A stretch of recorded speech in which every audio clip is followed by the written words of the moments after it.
আসসালামু আলাইকুম রহমতুল্লাহি ওবরকাতুহু। সম্মানিত দর্শক, অতি সম্প্রতি বিএনপি চেয়ারপারসন, ভারপ্রাপ্ত চেয়ারপারসন জনাব তারেক রহমান, তাকে নিয়ে একটি বিদেশি ম্যাগাজিন দ্য উইক, সেখানে একটা নিবন্ধ ছাপা হয়েছে এবং সেই নিবন্ধ নিয়ে দেশে এবং বিদেশে রীতিমতো বিতর্কের ঝড় তুলেছে এবং অনেকে এটাকে বিএনপি তোষণ, তারেক রহমান তোষণ কিংবা নিজেদের আখের গোছানোর একটা উপলক্ষ হিসেবে এটির পক্ষে নানা রকম তোয়াজ তদবির এবং কথা বলে বেড়াচ্ছেন। যারা পক্ষে বলার চেষ্টা করছেন তাদের বক্তব্য হলো যে জনাব তারেক রহমান আগামী দিনের রাষ্ট্রনায়ক। তিনি একেবারে শতভাগ নিশ্চিত যে তিনি যে নিয়তির কবলে পড়েছেন, সে নিয়তি তাকে প্রধানমন্ত্রী বানিয়ে ছাড়বেনি, অর্থাৎ তার কপালে রাজটিকা আছে এবং তিনি বাংলাদেশের প্রধানমন্ত্রী হবেন। তারা আরও বলার চেষ্টা করছে যে আমরা বাংলাদেশে বসে অনেক সমালোচনা করছি, অনেক কথা বলছি, কিন্তু বিদেশিরা ঠিকই টের পেয়েছেন।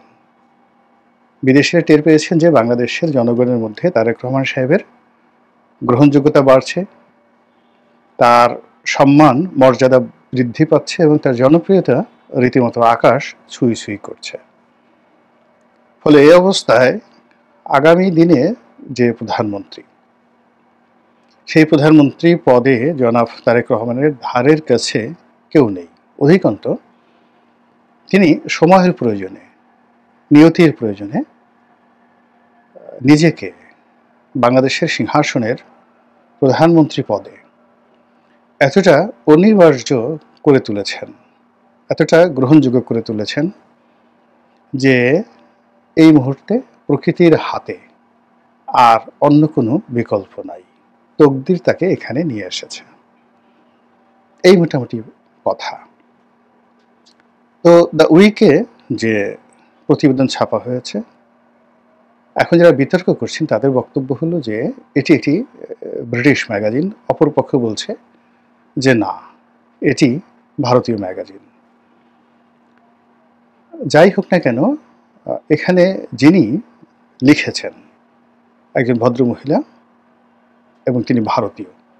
বলা হচ্ছে তিনি ভারতের বা দিল্লির ব্যুরো চিফ ওই উইক পত্রিকাটির। আমি এই পত্রিকাটির অনলাইনে গিয়ে খোঁজার চেষ্টা করলাম, দেখার চেষ্টা করলাম, এবং সেখানে আমার কাছে মনে হলো না যে এটা তেমন কোনো উল্লেখযোগ্য পত্রিকা। দ্বিতীয়ত, এই পত্রিকাটির যে প্রচ্ছদ আমরা সামাজিক মাধ্যমে দেখেছি, সেখানে ডক্টর মোহাম্মদ ইউনূসের প্রচ্ছদ ছাপা হয়েছে, আর ভিতরের একটি পৃষ্ঠাতে জনাব তারেক রহমানের ছবি সম্বলিত একটি সংক্ষিপ্ত রিপোর্ট তারা ছেপেছে। রিপোর্টে যে সকল কথা বলা হয়েছে বা মন্তব্যে যে সকল কথা বলা হয়েছে, এটাকে রিপোর্ট, সম্পাদকীয় বা মন্তব্য মানে কোনোটাই এক্সক্লুসিভলি বলা যাবে না যা কিনা এই পত্রিকাটি ওন করে বা আমরা ওন করি।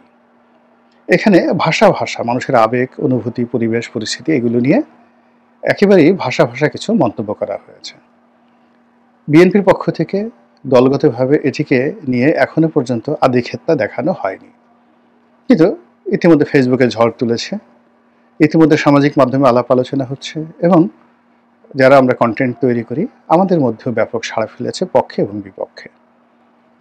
তো আমি প্রথম কয়েকদিন লক্ষ্য করলাম, পরে দেখলাম যে না, এটি নিয়ে বেশ মানুষের আগ্রহ রয়েছে এবং সেই দিক থেকে বিষয়টি নিয়ে একটু আলোচনা করা জরুরি।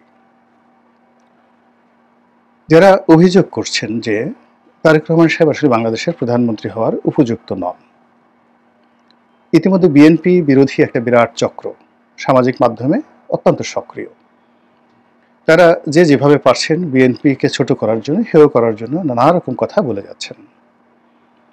তদ্রূপ তারেক রহমান সাহেবকে ছোট করার জন্য তার অতীতের কর্মকাণ্ড, তার শৈশবের কর্মকাণ্ড, তার স্কুল জীবনের কর্মকাণ্ড, তার অতীতের সাক্ষাৎকারগুলো কেটে বা যেইগুলো শুনলে আপনার কাছে মনে হবে যে না, এখানে বাংলাদেশের মতো একটা বড় রাষ্ট্রকে নিয়ন্ত্রণ করা বিএনপির মতো একটা বড় দলকে নিয়ন্ত্রণ করা, অথবা দেশের ভবিষ্যৎ প্রধানমন্ত্রীর রূপে দেশটিকে একটি সুশাসন উপহার দেওয়ার মতো যোগ্যতা তার নেই।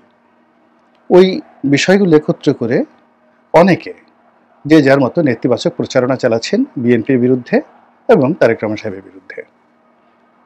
দ্বিতীয়ত, অনেকে বলার চেষ্টা করছেন যে তিনি কেন দেশে আসছেন না।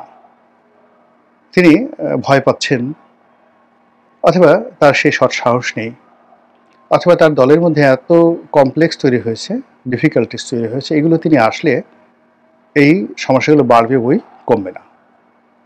অনেকে এই কথাও আশঙ্কা করছেন বা এমন আশঙ্কা করছেন যে তিনি যদি আসেন তাহলে হয়তো অভ্যন্তরীণ দ্বন্দ্ব সংঘাত, অথবা বিএনপি বিরোধী শক্তির আক্রমণ, অথবা যারা বিএনপিকে ক্ষমতা আসতে দিতে চায় না তারা যদি ২১শে আগস্ট গ্রেনেড হামলার মতো ভয়াবহ কোনো চক্রান্ত করে বসে, শুধু বাংলাদেশ না, বিদেশি চক্র রয়েছে, তারা যদি এই কর্ম করে বসে তাহলে সারা জীবনের জন্য বিএনপি একেবারে বাংলাদেশের রাজনীতি থেকে সমূলে উৎপাটিত হয়ে যাবে।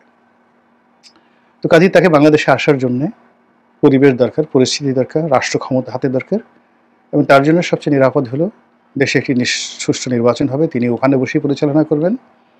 যখন বিএনপি সরকার গঠন করবে তিনি তখন জেড ক্যাটাগরির রাষ্ট্রীয় প্রোটোকল নিয়ে বাংলাদেশে আসবেন। বিএনপির বেশিরভাগ নেতাকর্মী এরকম যারা মতামত ব্যক্ত করেন তাদের সেই মতামতের বিরুদ্ধে নানা জনে নানা বক্তব্য দিয়ে যাচ্ছেন। দ্বিতীয়ত, একটা গ্রুপ বলার চেষ্টা করছেন যে একজন প্রধানমন্ত্রী যে হবেন তাকে তো প্রধানমন্ত্রীর মতো দেখতে হবে, এবং বিশেষ করে নিউ ইয়র্ক প্রবাসী মিনা ফারা রয়েছেন, মূলত যিনি একজন স্টক মার্কেট বিশেষজ্ঞ। বিএনপি জামাতের যখন শাসন চলছিল তখন তিনি সেই ঘরানার একজন বুদ্ধিজীবী রূপে সেই গত ১৫টি বছর ধরে তার সর্বশক্তি নিয়োগ করে তিনি শেখ হাসিনার বিরুদ্ধে কলম যুদ্ধ চালিয়েছেন, এবং মুক্তিযুদ্ধের সপক্ষ শক্তি তিনি, মুক্তিযুদ্ধের সপক্ষ শক্তি। কিন্তু কেন জানি তিনি হঠাৎ করে তারেক রহমান সাহেবের বিরুদ্ধে একেবারে উঠে পড়ে লেগেছেন।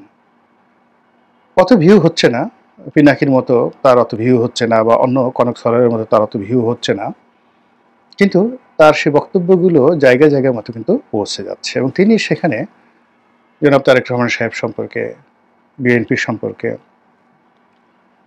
মির্জা ফখরুল সাহেব সম্পর্কে যে সকল প্রশ্ন উত্থাপন করছেন, যে সকল কথাবার্তা বলছেন, যে কথাগুলো হয়তো অন্য কেউ কন্টেন্ট তৈরি করার ক্ষেত্রে এইভাবে বলছেন না, এবং তার সেই বক্তব্যগুলো ভাইরাস আকারে ছড়িয়ে পড়েছে, এবং এটা যে বিএনপিকে যথেষ্ট নাড়া দিচ্ছে তা স্পষ্ট বোঝা যাচ্ছে। তো মিনা ফারার যে বক্তব্য সেটা হলো তারেক রহমান সাহেবের আন্তর্জাতিক কোনো গ্রহণযোগ্যতা নেই, তাকে দেখলে প্রধানমন্ত্রীর মতো মনে হয় না, তাকে নিয়ে বিদেশি কোনো পত্রপত্রিকায় কোনো খবর ছাপা হয় না। তিনি যদি আগামী দিনের ভবিষ্যৎ প্রধানমন্ত্রী হতেন, অর্থাৎ আগামী দিনের প্রধানমন্ত্রী হতেন বাংলাদেশের, তাহলে ব্রিটিশ সরকার তাকে নিয়ে সেখানে বেশ মাতামাতি করত, তাকে রাষ্ট্রীয় প্রোটোকল দিত, এবং ব্রিটিশ পত্র পত্রিকাগুলো তাকে নিয়ে প্রতিবেদন ছাপা হতো। এরকম কথা তিনি প্রায়ই বলেন, এবং এর পরপরই দেখা গেল যে এরকম একটা খবর এলো যেটিকে কেউ বলছেন ভারতীয় পত্রিকা, কেউ বলছেন ব্রিটিশ পত্রিকা, একটি সাপ্তাহিকী। ঘটনা যাই হোক না কেন, এই প্রথম, সেটা ভারতের পত্রিকা হোক কিংবা ব্রিটেনের পত্রিকা হোক, তারেক রহমান সাহেবকে নিয়ে একটি নিবন্ধ ছাপা হয়েছে, এবং আমি পুরো নিবন্ধটি যখন পড়লাম সেখানে আমি দেখলাম যে এই ভদ্রমহিলা তিনি অন বিহাফ অফ ইন্ডিয়া, ভারতের পক্ষে জনাব তারেক রহমানকে প্রভোগ করেছেন ইন এ পজিটিভ ওয়ে। এটা ইন্টেলেকচুয়াল লেভেলের অনেক হাই স্তর ব্যবহার করে বা হাই টেকনিক ব্যবহার করে, অতি উত্তম এবং উচ্চ মাত্রার প্রযুক্তি বলা হয় চিন্তা জগতের, যে তিনি তার আপন গুণে উদ্ভাসিত, তিনি প্রধানমন্ত্রী, নিয়তি তাকে সৌভাগ্যের বরপুত্র বানিয়েছেন, অর্থাৎ বিধাতা তাকে একটা পুরস্কার দিতে চাচ্ছেন, তিনি প্রধানমন্ত্রী হবেনই, এবং তিনি বাংলাদেশে আসবেন এভাবে এভাবে। এবং এই কথাগুলো দ্বারা যদি বিএনপি এবং জনাব তারেক রহমান প্রভাবিত হন, এবং উচ্ছ্বাস প্রকাশ করেন এবং তিনি মনের আনন্দে বাংলাদেশে আসার চেষ্টা করেন, তাহলে এক ধরনের সমীকরণ দেওয়া হবে। ২ নম্বর হলো যে এরকম একজন ভারতীয় ব্যুরো চিফ সাংবাদিক ভদ্রমহিলা তিনি যদি এটা লিখে থাকেন, তিনি যেটা লিখেছেন, যেটি এই মুহূর্তে যারা ভারত বিরোধী লোকজন, যারা জামাতের পক্ষে কথা বলতেন, বিএনপির পক্ষে কথা বলতেন, তাদের মধ্যে একটা নেতিবাচক প্রতিক্রিয়া দেখা দেবে। এবং বিএনপি এবং তারেক রহমান সাহেব তাদেরকে দিল্লির অনুগত, দিল্লির সুবিধাপ্রাপ্ত বা দিল্লির বন্ধুত্ব প্রত্যাশী রূপে ট্যাগ দিয়ে মুহূর্তের মধ্যে ডক্টর মোহাম্মদ ইউনূসকে হিরো বানানোর যে একটা প্রক্রিয়া, এটার মধ্যে শুরু হয়ে গেছে আলটিমেটলি। অনেকে বলার চেষ্টা করছেন, এটা কি দেশ?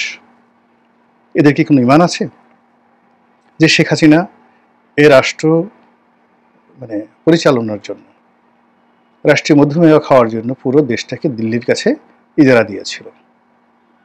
এখন জামাতও একই কাজ করছে, বিএনপি একই কাজ করছে। কাজে এই অবস্থা থেকে যদি দেশকে বাঁচাতে হয়, ডক্টর মোহাম্মদ ইউনূস ছাড়া অন্য কোনো লোক নেই। স্যার, আপনি যাবেন না, আপনি আমাদের সাথে রাগ করবেন না, আপনি যাবেন না, আপনি দেশে থেকে যান। আপনার মতো মানুষ 5 বছর 10 বছর থেকে এদেশের যারা লোভী রাজনীতিবিদ, যারা লেন্দুফ দর্জি হতে চায়, তাদেরকে একটা উপযুক্ত দাঁত ভাঙা জবাব দিতে হবে। তো এই যে একটা রসায়ন চলছে, এবং সেই রসায়নের সঙ্গে যে ভারতের কারসাজি নেই, রয়ের কারসাজি নেই, এটা কিন্তু আমি বলতে পারবো না। অর্থাৎ যদি আপনি কাউকে পরাজিত করতে চান, ইংরেজিতে যে একটি কথা আছে, যদি আপনি একটা কুকুরকে মারতে চান, তবে সেই কুকুরকে মারার আগে তাকে একটা খারাপ বা মন্দ গালি উপহার দিন, একটা ট্যাগ দিয়ে দিন। এখন বাংলাদেশের রাজনৈতিক দলগুলো সবাইকে যদি ভারত বন্ধু, ভারতের দালাল হিসেবে যাকে বলা হয় একটা ট্যাগ দেওয়া যায়, তাহলে জনসমর্থন সঙ্গত কারণে যারা এন্ট্রি ভারত সেন্টিমেন্ট যাদের রয়েছে, বা যারা দিল্লির বিপক্ষে কথা বলবে, তাদেরকে তারা হিরো হিসেবে মেনে নেবে। এই কারণ হলো এদেশের মাটি এবং মানুষ অনাদিকাল থেকে দিল্লি বিরোধী। আর বাস্তবতা হলো ক্ষমতায় যারা যায় তাদেরকে ইচ্ছাই হোক অনিচ্ছাই হোক দিল্লির পক্ষে কথা বলতে হয়, কাজ করতে হয়। তো সেই দিক থেকে সরাসরি ডক্টর ইউনূসের পক্ষে প্রথম যেমন কয়েকদিন দিল্লির বিরুদ্ধে তিনি কথা বলেছেন, কিন্তু এখন তিনি চুপ হয়ে আছেন। কিন্তু চুপ হয়ে থেকে কোনো রকম প্রতিক্রিয়া না দেখিয়ে তিনি যদি প্রচলিত রাজনৈতিক দলগুলো সবাইকে দিল্লির সেবা দাসের যে ট্যাগ, এটি পরিয়ে দিতে পারেন, সেক্ষেত্রে নির্বাচন নিয়ে কথা বলা তো দূরের কথা, আগামীতে প্রধানমন্ত্রী হওয়া তো দূরের কথা, নিজেদের যে পোশাক পরিচ্ছদ রক্ষা করাই অনেকের জন্য কঠিন থেকে কঠিনতর হয়ে যাবে। ফলে এই ধরনের বিদেশি পত্রপত্রিকাতে যত বেশি জামাতের আমির, বিএনপির ভারপ্রাপ্ত চেয়ারপারসন, ওনাদেরকে নিয়ে যত বেশি নিবন্ধ প্রকাশিত হবে এবং পজিটিভ, ততই বেশি তারা জনরোষের শিকার হয়ে পড়বেন। গ্র্যাজুয়ালি এবং খুব কৌশলে এই কাজগুলো করা হচ্ছে বলে আমার কাছে মনে হচ্ছে। মহান আল্লাহ আমাদের সবাইকে হেদায়েত দান করুন এবং হেফাজত করুন। আসসালামু আলাইকুম ওয়া রাহমাতুল্লাহি ওয়া বারাকাতুহু।